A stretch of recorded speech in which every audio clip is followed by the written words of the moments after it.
आज अच्छा इसलिए बन गया कि आज आप लोगों ने ध्यान से बनाया। ध्यान से भोजन बनेगा, ध्यान से रास्ता चलोगे तो एक्सीडेंट नहीं होगा। ध्यान से भजन करोगे तो उस भजन में कोई आपको कुछ मिलेगा। ध्यान से भजन नहीं होगा, ध्यान से पूजन नहीं होगा,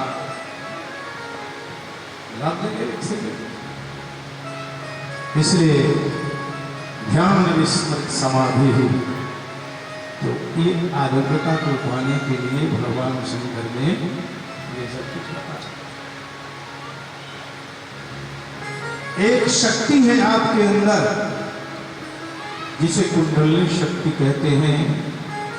कुंडली कुटिलाकारा सर्व परिकृतिता सहिता भुजलाकारा सामग्र्यवलयान्विता यावत् सनिद्रिता देहि तावत् जीवभुषुर्यथा ज्ञानं न जायते सम्यक् योगियोगं ससैर्वल्हाद्रीणां गुणाधारोऽधिनायकः सर्वेषां योगतंत्राणां तदाधारो ही कुंडली। कुंडली शक्ति मूलाधार चक्र के निकट 3.5 लिपटे लिए, चाहे नारी हो चाहे पुरुष, सब मंत्र शक्ति के द्वारा जागृत करने की विधि है। जब साधक अपनी साधना से एकाग्रता को प्राप्त कर लेता है तो कुंडली शक्ति ऊर्ध्वगामी होती है और 60 चक्रों का भेदन करती है। मूलाधार स्वाधिष्ठान मणिपूर अनाहत विशुद्ध आज्ञा सहस्त्रार्चन यहां पहुंचती है।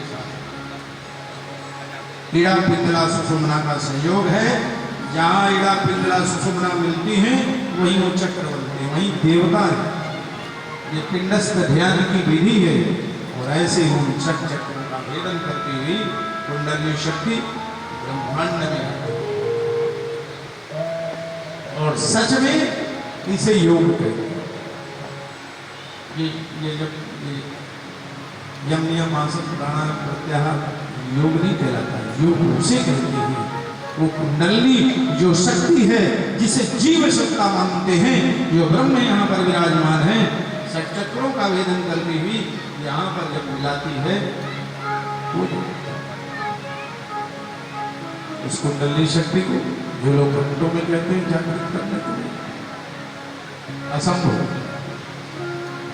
चरणदास जी लिखते हैं महान परवल जागृत नाही उठाते नर सब मरी मरी जाही। फिर कोई एक योगी ताहि जगावे सुसुमन मार्ग गगन लय। सुपना मार्ग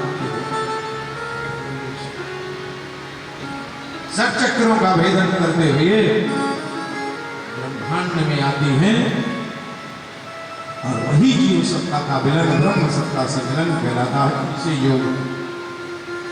ये सब भगवान शंकर ने शिवेन कथितम पुरा प्राचीन में भगवान शंकर ने जगदम्बा पार्वती को, जो हम आप लोग को बता रहे हैं, जो भगवान शंकर ने पार्वती जी को बताया।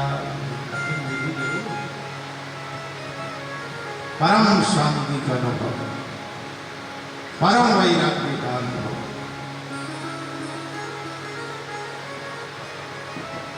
प्राप्ति तुझ 12 वर्षे करता धरता स्वयं।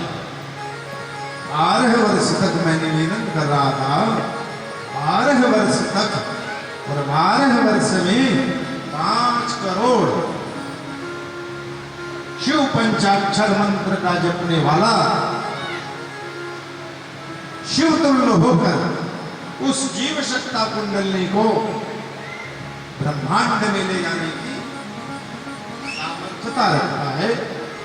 ये योग का योग पट्ट विषय है। कैलाश संहिता में, वायवी संहिता में भगवान शंकर ने शिव पुराण में बड़ा बृहद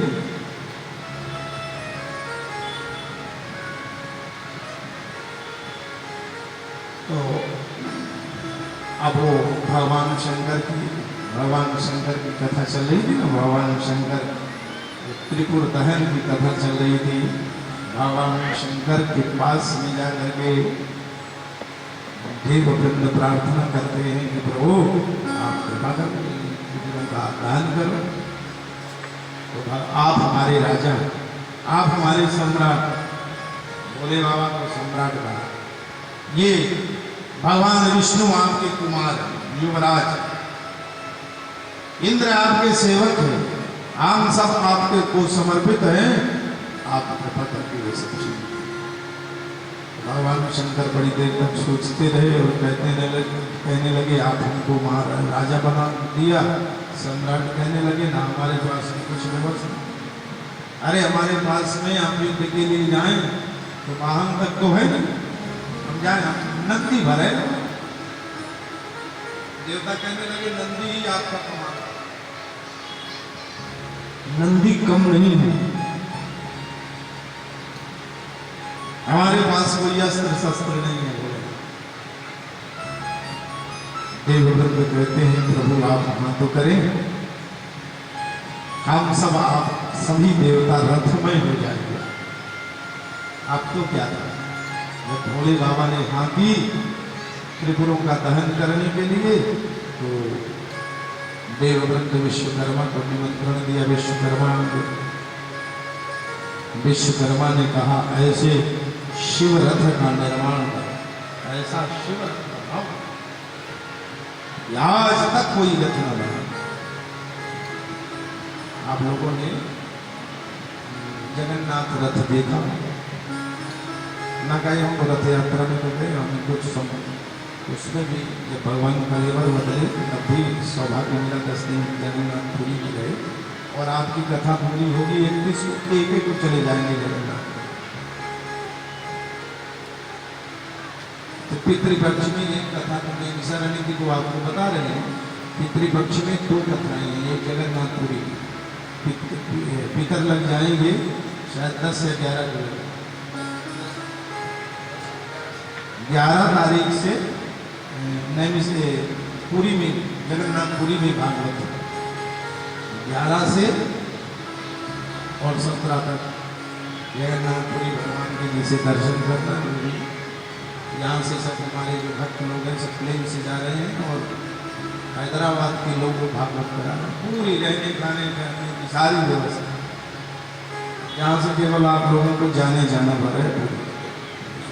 कथा है भागवती भगवान की कथा है, और फिर वहाँ से 17 को कथा विश्राम करके चलेंगे। जो ना जाए तो दिशा चैनल में आप लोग यहाँ 4 से 7 देख सकते। जगन्नाथपुरी की कथा भी और नैमिषारण्य की कथा भी, दोनों वहाँ से लाइव होगी और आप लोग घर बैठे वो कथा वहाँ से सुन। भक्तों की कभी नहीं सुनेंगे जगन्नाथपुरी की कथा और नैमिषारण्य की कथा, दोनों दिशा टीवी में आए और 19 से फिर पूरी में 18 को आएंगे, 19 से कथा। तो मैं निवेदन कर रहा था जगन्नाथ भगवान के रथ का जो दर्शन किया ये यहाँ के लोगों का बनाया है, लेकिन जो रथ मेरे भोलेनाथ के लिए विश्वकर्मा ने बनाया है, वाह ऐतिहासिक। एक तरफ सूर्य अपनी क्षमता के साथ में भगवान शंकर के रथ का पहिया बन जाते हैं, दूसरी तरफ चंद्रदेव, समस्त देवताओं ने अपनी शक्ति से उस शिव रथ में अपने आप को समाहित किया है। अद्भुत रथ, और उस रथ में विराजमान होकर भगवान जब चलने लगे, देवबंधुओं ने पुष्प वृष्टि करते हुए भगवान शंकर से प्रार्थना की और असंख्य शिवगणों के साथ देवताओं की सेना के सहित त्रैलोक में कब्जा था। और जब उन तीनों असुरों को तारकाक्ष, कमलाक्ष, विद्युन्माली को भगवान शंकर के गणों ने और शिव समेत ललकारा, सम्रांगण में आए। तो युद्ध की कथा ज्यादा देर तक पहले तो युद्ध है, ज्यादा युद्ध की कथा पहले।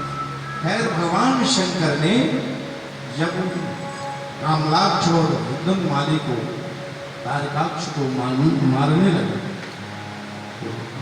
तीनों असुर अज्ञान नास्तिक थे, पहले आस्तिक थे।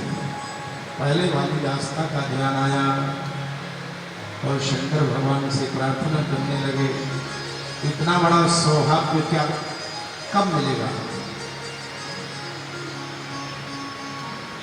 राम जी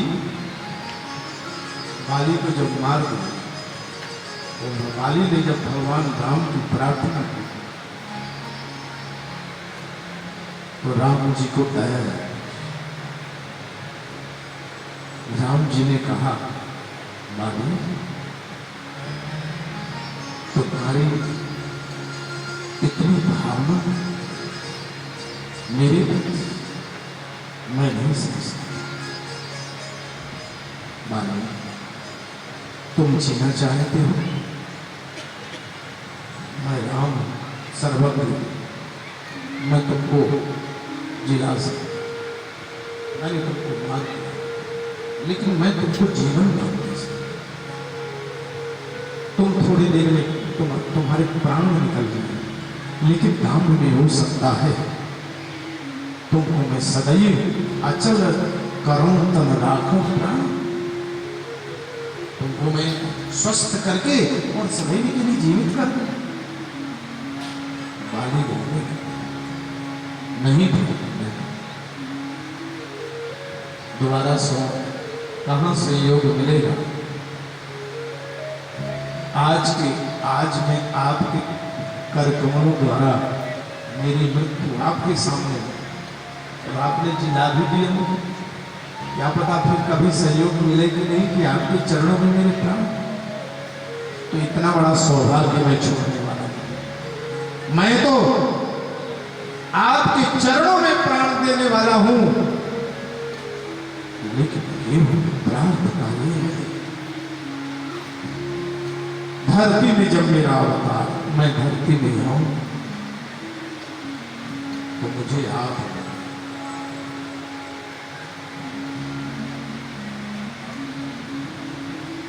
कभी भी गया हो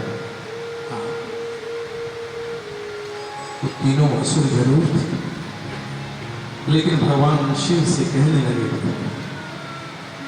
आज हमारा ये परम सौभाग्य है कि आपके त्रिशूल से हमारे प्राण निकलने को हैं, लेकिन आपके चरणों में हमारी यही विनम्र प्रार्थना है कि हम सदैव धरती में आए तो आपकी भक्ति। भगवान शंकर ने त्रिपुर दहन किया है,